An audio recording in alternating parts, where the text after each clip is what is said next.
শোকে স্তব্ধ গোটা এলাকা, বাকরুদ্ধ এই এলাকার মানুষ। গতকালকের নৃশংস ফাহিম হত্যাকাণ্ডে এই এলাকার মানুষের মাঝে এখনো আতঙ্ক বিরাজ করছে।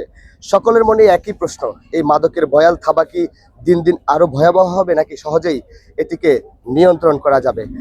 গতকাল রাতে নোয়াখালী সেনবাগ উপজেলার নবীপুর ইউনিয়নের ৭ নং ওয়ার্ড দেবীসিংহপুর আঞ্জু মিয়াজি বাড়িতে ডাক্তার সাইদুল হকের নাতিকে ফাহিমকে মাদক ব্যবসায়ীরা হত্যা করেছে, এমন ঘটনায় কিন্তু গোটা এলাকায় জুড়ে শোকের ছায়া নেমে এসেছে।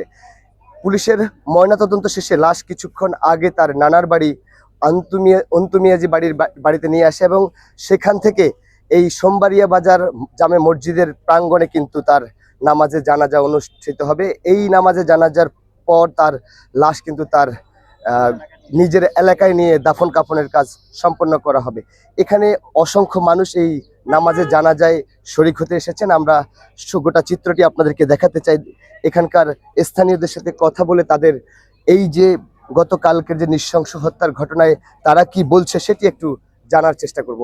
আমরা একটু কথা বলতে চাই স্থানীয়দের সাথে। আপনারা কালকে যে নৃশংস ঘটনাটি ঘটেছে এটি কোন দৃষ্টিকোণ থেকে দেখছেন? আমরা মানবীয় দৃষ্টিকোণ থেকে দেখছি। এই যে ঘটনা ঘটিয়েছে এটা কাপুরুষ, এটা মানুষ না, এটা জানোয়ার। আজকে অত্র এলাকা শোকের ছায়া নেমে এসছে। আমরা কেউ কালকে রাত্রে থেকে ঘুমাই নাই, আমাদের ঘুম নাই এই বাচ্চার জন্য। এই বাচ্চা দেখলে চোখে মানা না, চোখের ভানে দেখতে পারি না। এলাকার লোক সব আতঙ্কে আছে।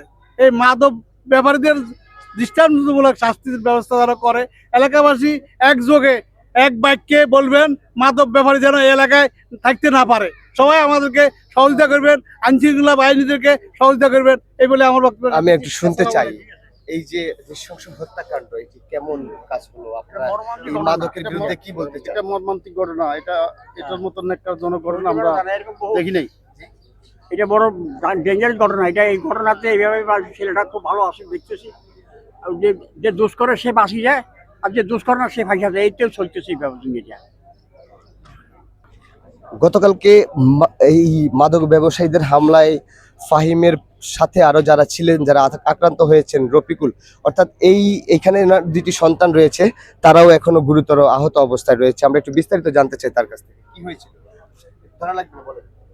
আমি বলতে চাই স্যার, ওরা এদেরকে একটু বাধা দিয়েছিল, তোমরা ডাক দিছে, আবার কেন আসছে এখানে? আমরা আমাদের বাড়ির পাশে, আমরা এখানে থাকি, আমরা ছেলে মানুষ, তোমরা আবার কিল্লা আইছো।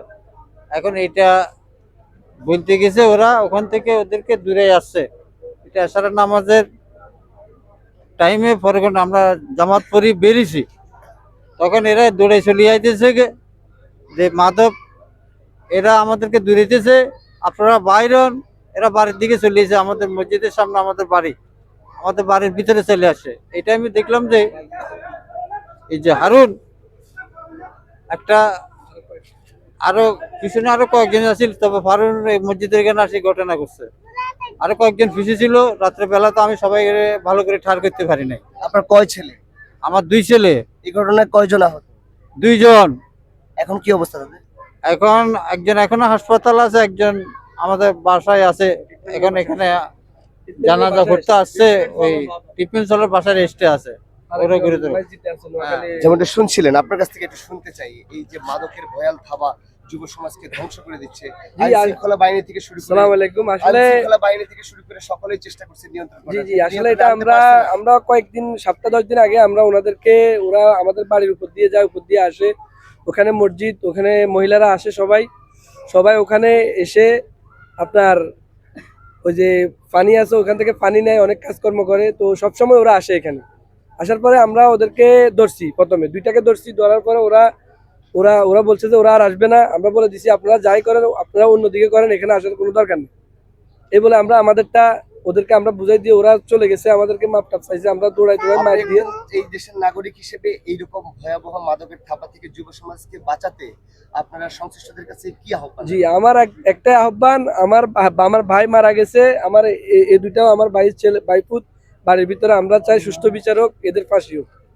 এবং সংশ্লিষ্টদের কাছে আপনাদের আহ্বান সংশ্লিষ্ট এইটাই আহ্বান আমাদের। আমরা এটার থেকে এই মাদক থেকে মুক্ত হইতে চাই। আমরা এই মাদক থেকে মুক্ত হতে চাই, আমরা চাই এই মাদক আমরা এটার জন্য কথা এই বলতেছি, দেশে যেন আমাদের না উপর আসে। আক্রমণ হইতেছে, আমাদের মানুষ মারা যাইতেছে, আমাদের ছেলেরা আগত হইতেছে, আমরা এটার বিচার চাই। যেমনটি শুনছিলেন, আমরা একটু গোটা চিত্রটি দেখাতে চাই।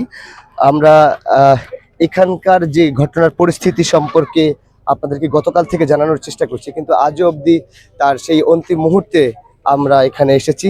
এরকম উঠতি বয়সের একটি ফুটফুটে সন্তান শুধুমাত্র এই মাদককে ঘিরে আজকে তার যে মর্মান্তিক মৃত্যু, সেটিতেই কিন্তু শোকে পাথর হয়ে আছে এই এলাকার মানুষ।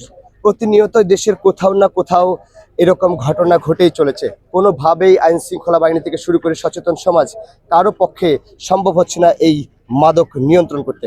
এখানকার এলাকাবাসী সাধারণ মানুষের যেটি প্রত্যাশা, আইন শৃঙ্খলা বাহিনী আরো শক্তিশালী হবে এবং কঠোরভাবে এইগুলো নির্মূলে আরো বেশি পদক্ষেপ গ্রহণ করবে। এর পাশাপাশি স্থানীয় প্রতিটি সমাজ, পাড়া, মহল্লায় এই মাদকের বিরুদ্ধে সচেতনতা গড়ে তুলতে হবে এবং যার যার অবস্থান থেকে সকলকে সচেতন হলেই হয়তোবা এই মাদক নির্মূল হয়ে আসতে পারে। দর্শক, এই মুহূর্তে গণমাধ্যম 24 ফেসবুক পেজ এবং ইউটিউব চ্যানেল থেকে যারা দেখছেন, অবশ্যই পেজটি ফলো করে চ্যানেলটি সাবস্ক্রাইব করে আমাদের সঙ্গে যুক্ত থাকবেন।